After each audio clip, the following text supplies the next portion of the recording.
અમે લૂંટ્યા છે। આજે ખેડૂતોને લૂંટ્યા સિવાય ભારતીય જનતા પાર્ટી અત્યાર સુધી કંઈ કર્યું નથી।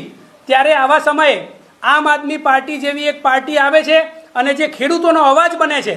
ખેડૂતો જે કરદાના નામે લૂંટાતા હતા ત્યારે ખેડૂતો સામે અને ખેડૂતો માટે આજે લડવાનું કામ કોઈએ કર્યું હોય તો એ આમ આદમી પાર્ટી હતી। આમ આદમી પાર્ટી ખેડૂતો માટે લડી અને અંતે ભારતીય જનતા પાર્ટી એવો પરિપત્ર બહાર પાડવો પડ્યો કે આજે કરદો બંધ કરવામાં આવે।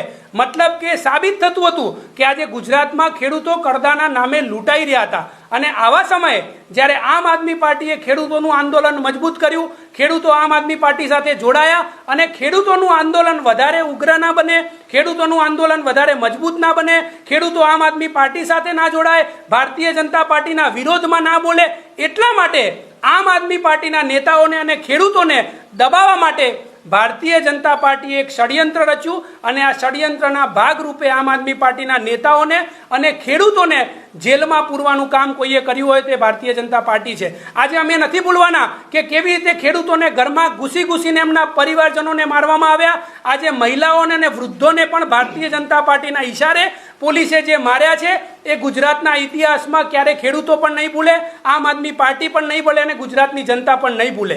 પણ હવે જ્યારે આમ આદમી પાર્ટીના નેતાઓને જેલમાં મોકલવામાં આવ્યા, ગુજરાતની જનતા ઉજાગર થઈ કે કેવી રીતે ભારતીય જનતા પાર્ટીએ ખેડૂતો ઉપર પ્રહાર કર્યા, ખેડૂતોને માર્યા, ત્યારે ખેડૂતોને હવે કોઈ પણ રીતે ખેડૂતોનું આંદોલન દબાવવા માટે ભારતીય જનતા પાર્ટીએ ફરીથી એક ષડયંત્ર રચ્યું અને આમ આદમી પાર્ટીને નીચું બતાવવા માટે, આમ આદમી પાર્ટીના નેતાઓને કોઈ પણ રીતે દબાવવા માટે ભારતીય જનતા પાર્ટીએ ષડયંત્રના ભાગરૂપે રાજુભાઈ કરપડાને હાથો બનાવીને અને કેવી રીતે ખેડૂતોના વિરોધમાં કામ કર્યું, આમ આદમી પાર્ટીના નેતાઓને દબાવવાનું કામ કર્યું, આમ આદમી પાર્ટીના નેતાઓને કોઈ પણ રીતે એમ કેમ પ્રકારે સામ દામ દંડ ભેટ કરીને આમ આદમી પાર્ટીને સમગ્ર ગુજરાતની જનતા વચ્ચે ખોટી રીતે ચીતરવાનું કામ કોઈએ કર્યું હોય તો એ ભારતીય જનતા પાર્ટીના ઈશારે રાજુભાઈ કરપડા દ્વારા કરવામાં આવ્યું।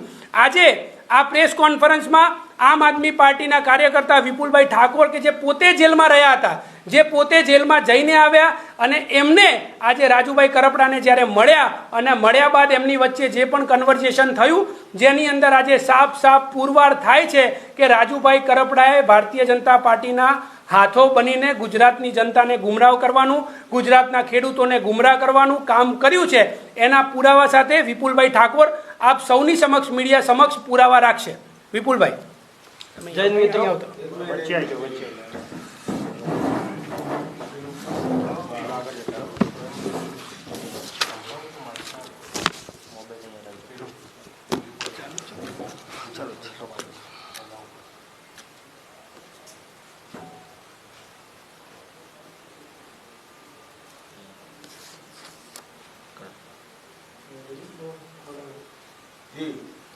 જૈન મિત્રો નમસ્કાર। હું પાટણ જિલ્લા પ્રમુખ કિસાન સેલ વિપુલ ઠાકોર।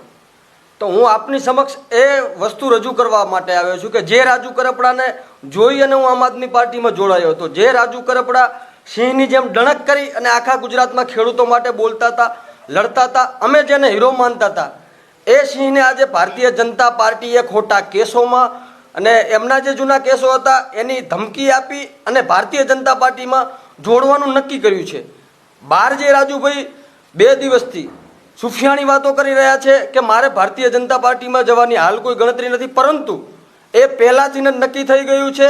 હર્ષભાઈ સંઘવી, અમિતભાઈ શાહ, આવું એમના મુખેથી મારી જોડે સ્પષ્ટ, હું પાછળ ગાડીમાં બેઠો છું, રાજુભાઈ આગળ બેઠા છે, સ્પષ્ટ એમના મોઢેથી બોલી રહ્યા છે કે એમના દ્વારા બાંયધરી ધરી દેવામાં આવી છે, ત્યાંથી હર્ષભાઈને કહેવામાં આવ્યું છે આપણી ટીમની સમગ્ર જવાબદારી લીધેલી છે, આપણે સૌએ ત્યાં જવાનું છે અને થોડા સમય પછી જવાનું છે। આવા સંપૂર્ણ રેકોર્ડિંગ આપ સમક્ષ રજૂ કરવાના છે અને 2 દિવસથી જે આક્ષેપો મૂકવામાં આવી રહ્યા છે કે આમ આદમી પાર્ટી ફલાણા લીડર, ફલાણા નેતા, આમના ત્રાસથી જઉં છું, આવું છે તેવું છે, તો એ પણ રાજુભાઈ પોતે કબૂલ કરી રહ્યા છે કે મારે આ કેસ હતો, એ કેસના કારણે કાં તો 5 વર્ષ જેલમાં રહી તો પણ ભવિષ્ય પૂરું થતું હતું અને બહાર રહેવાથી ભવિષ્ય પાછું ઉગી નીકળીશ, મતલબમાં મારું ભવિષ્ય ખતમ નહીં થાય। આવી બધી જે વાતો એ આપના સમક્ષ આજે રજૂ કરવાનો છું। પહેલું રેકોર્ડિંગ મિત્રો સાંભળજો કે જે હર્ષભાઈ સંઘવી અને અમિતભાઈની વાત થઈ છે તે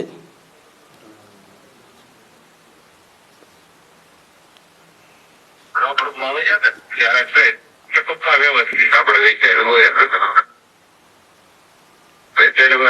વ્યવસ્થિત અમિતભાઈ જવાબદાર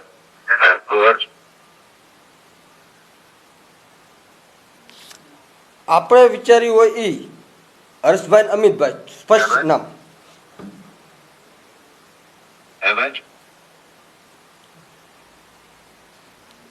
નેટવર્ક જતું રહેશે. હલો હલો આજે ફોન હતો એ કોઈ પાર્ટીના કાર્યકર્તાનો આવેલો હતો અને એમની સાથે રાજુભાઈ વાત કરતા હતા. મારી ગાડીમાં રાજુભાઈ બેઠા હતા, અમે 3 જણા હતા. રાજુભાઈ આગળની સીટમાં હતા, ડ્રાઈવર મારો ગાડી ચલાવી રહ્યો હતો અને હું પાછળ બેસી રહ્યો હતો. ત્યારનું આ રેકોર્ડિંગ કરેલ છે. એના સિવાય બીજું જે હતું સિવાય તમારો મેસેજ મેં જોયો. સાથે મળે જે કાંઈ કરીએ ને બધી રાસ્તામાં જરૂર નથી. જે થશે ને એ સારું થશે. રહ્યા છીએ સાથે અત્યાર સુધી રહી ચૂકી સાથે. બરાબર.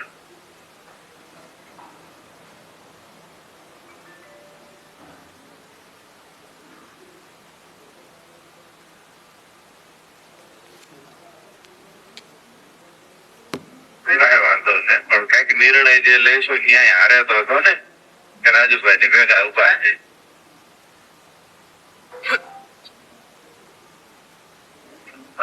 રાખો કે રાજુભાઈ ને ભેગા છો તો કોઈ દિવસ ક્યાં લાંબો હાથ બીજે નહીં કરવો પડે ભાઈ. જેવી ત્યાં સુધી ભેગા રહે.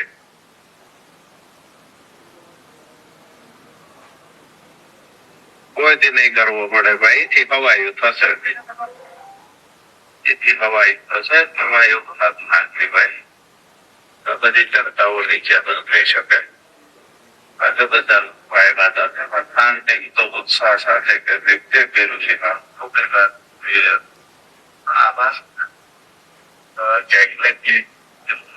બધા લોકો જવા છે. 6-7 વર્ષમાં તો 15 ભર્યો તો કઈ માન્ય બસ પૂરું થઈ જતું. અને એ બધું આપણા જૂના ઓલા એના કરતા તમે એમને તમારી ટીમને તમે કઈ રીતે સાચવી દેવા પ્રોજેક્ટ બધું તમે એ કરવાનું છે. જો તમે નહીં પાડો તો સૌથી બધું નુકસાન ભાજપને તમે કરો. એટલે કાતો તમે કાતો ખબર કે આપણને જયારે દેખાત અંદર જવાનું વિચાર્યું હોય અંદર જવી તોય ગુરુ આપી એના કરતા બહાર બધું ઉભું કરી લેશું. બહાર એકને આચવી લેશું. બહાર રહીશું તો વાના માતા થશે. સમય લેવો જે છે તે ભાઈ સાથે રહેજો અને વ્યવસ્થિત હતા એથી ખવાયા કરશું. બિલકુલ ભાઈ રેડી હતા એથી હવાયા થશું ભાઈ. આપણે 4-5 દિવસમાં રૂબરૂ જ મળીએ છીએ. બરાબર છે. 1% ચિંતા ના કરતા બધા કાર્યકર્તા ને કહેજો કે જે હતું એથી હવાયું થશે. બરાબર છે. વ્યવસ્થિત રીતે બધું ગોઠવા છે. ખેડૂતોને કામ થતા એથી 1.5 ગણી વધારે સ્પીડ થી કામ થશે ભાઈ. બરાબર. ભલે ભાઈ. હા ભાઈ. જવા તો આ ઘટના જે દિવસે રાજુભાઈએ આમ આદમી પાર્ટીમાં રાજીનામું આપ્યું એ જ દિવસે સવારે 10 વાગે જ્યારે મને ખબર પડી કે રાજીનામું આપ્યું છે ત્યારે રાજુભાઈને પર્સનલ મેં ફોન કર્યો હતો. થોડી વાર રહીને ફોન કરું આવું કહેવામાં આવ્યું. પછી જે મેં જોઈન કરેલા મારા કાર્યકર્તાઓ એમના ફોન મારામાં ચાલુ થઈ ગયા કે વિપુલભાઈ તમે અમને જોડ્યા છે, આજે રાજુ કરપડા પાર્ટી છોડે છે, આપણે પણ છોડીએ. પરંતુ સાચું શું છે ખોટું શું છે એ જાણ્યા વગર સાચા રાજુભાઈ છે કે આમ આદમી પાર્ટી સાચી છે? તો આ રેકોર્ડિંગને લઈ અને સાચી આમ આદમી પાર્ટી છે ને રાજુભાઈ કરપડા પોતાના સ્વાર્થ માટે પોતાના કેસથી ડરી ગયા, બોખલાઈ ગયા, એના કારણે પાર્ટી છોડી રહ્યા છે. સ્પષ્ટ કહી રહ્યા છે કાં તો 5 વર્ષ જેલમાં જવું તો પણ ભવિષ્ય પૂર્ણ થાય છે અને બહાર રહું તો એનો કોઈ ફાયદો નથી. એના કરતાં ભાજપ કે એમ ભાજપના ઈશારે નાચું, ભાજપના ઈશારે રહું, આવું એમને કર્યું. એના કારણે અમારે આ રેકોર્ડિંગ કરવું પડ્યું. અને આપની સમક્ષ સાચું કોણ છે ને ખોટું કોણ છે એ સમગ્ર ગુજરાતના ખેડૂતો સમક્ષ મૂકવું પડ્યું. અને આમ આદમી પાર્ટીના નીડર કાર્યકર્તાઓની સમક્ષ આજે આ પુરાવા મૂકવા પડ્યા છે. જય હિન્દ. બોલો ભાઈ. કોઈ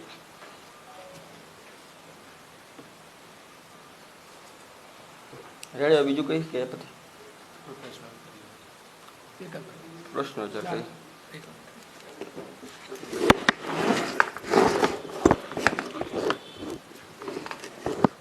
આજે આ જે પુરાવા છે એનાથી એ સાબિત થાય છે કે આજે ભારતીય જનતા પાર્ટી એ ફક્ત ને ફક્ત એક જ પાર્ટીથી ડરે છે. એ પાર્ટીનું નામ છે આમ આદમી પાર્ટી. કેમ કે આમ આદમી પાર્ટીના યોદ્ધાઓ ખરેખર ખેડૂતો માટે લડતા હતા. આ એ જ યોદ્ધાઓ છે કે જેમને દિવાળીના સમયે પણ પોતાના પરિવાર સાથે ના રહીને જેલમાં રહેવાનું પસંદ કર્યું હતું. કેમ કે આ યોદ્ધાઓ ખરેખર ખેડૂતો માટે લડતા હતા. ખેડૂતો કરોડોના રૂપિયા કરદાના નામે ખેડૂતો પાસેથી લૂંટાઈ રહ્યા હતા. ત્યારે ખેડૂતો લૂંટાઈ રહ્યા હતા ત્યારે કોઈ પાર્ટી આગળ ના આવી. ત્યારે આમ આદમી પાર્ટી આવી અને આમ આદમી પાર્ટીએ ખેડૂતોનો અવાજ ઉપાડ્યો, ખેડૂતોનો અવાજ બન્યા. અને આ પુરાવા સાથે એ આજે સાબિત થાય છે કે ખરેખર આમ આદમી પાર્ટી એ છે જે ખેડૂતો માટે લડે છે, ખેડૂતોનો અવાજ બને છે. અને આ લડાઈ અહીંયા રોકાઈ નથી, અહીંયાથી શરૂ થઈ છે. આમ આદમી પાર્ટીએ પોતાનું ખેડૂતો માટેનું જે આગામી જે રણનીતિ છે એ પણ જાહેર કરી છે. આજે પણ આમ આદમી પાર્ટીએ જે છે ગવર્નરને મળવા ગયા હતા. ગવર્નરને 5 વાર ચિઠ્ઠી લખ્યા છતાં ગવર્નર આમ આદમી પાર્ટીના નેતાઓને મળવા માંગતા નથી. કેમ કે આમ આદમી પાર્ટી એક રાષ્ટ્રીય પાર્ટી છે, તેમ છતાં આજે રાષ્ટ્રીય પાર્ટીને મળવાનો પણ ટાઈમ ગવર્નર પાસે નથી. પરંતુ જો ભારતીય જનતા પાર્ટીના કોઈ કાર્યકર્તાને ફોટો પડાવવો હોય, કોઈ કાર્યકર્તાને મળવું હોય તો ભારતીય જનતા પાર્ટીના તમામ નેતાઓ, ગવર્નર સહિત સમગ્ર લોકો હાજર થાય છે. પરંતુ આજે આમ આદમી પાર્ટી ફરીથી ગવર્નર સમક્ષ જઈ હતી અને 6ઠ્ઠી વાર આમ આદમી પાર્ટીએ રજૂઆત કરી હતી કે ખેડૂતોના મુદ્દે આમ આદમી પાર્ટીએ તમને મળવું છે.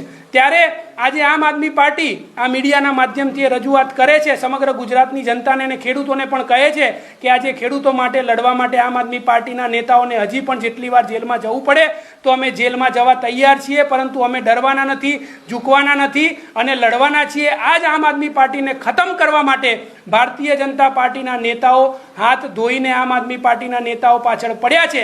કેમ કે આ એ જ પાર્ટી છે કે જે પાર્ટીને તોડી શકાતી નથી. આ એ જ પાર્ટી છે કે જેના માટે તમામ ભારતીય જનતા પાર્ટીના નેતાઓ એવું કહેતા હતા કે ગુજરાતમાં ત્રીજી પાર્ટી ચાલતી નથી. પરંતુ મારે કહેવું છે કે 2022ની ચૂંટણી બાદ સતત આમ આદમી પાર્ટી ગુજરાતના ખેડૂતોના પ્રશ્નો, યુવાનોના પ્રશ્નો, મહિલાઓના પ્રશ્નો, રોજગારના પ્રશ્નો, તમામ પ્રશ્ને આમ આદમી પાર્ટી લડી છે. આમ આદમી પાર્ટીનું સંગઠન દિવસે ને દિવસે મોટું થઈ રહ્યું છે અને આગામી ચૂંટણીઓમાં પણ આમ આદમી પાર્ટી આટલી જ મજબૂતાઈથી ખેડૂતોનો અવાજ બનશે, યુવાનોનો અવાજ બનશે. અને આ ભારતીય જનતા પાર્ટીને ગુજરાતની અંદરથી તગેડવાનું કોઈ કામ કરશે તો એ આમ આદમી પાર્ટી જ હશે. જય જય ગરવી ગુજરાત. જય હિન્દ.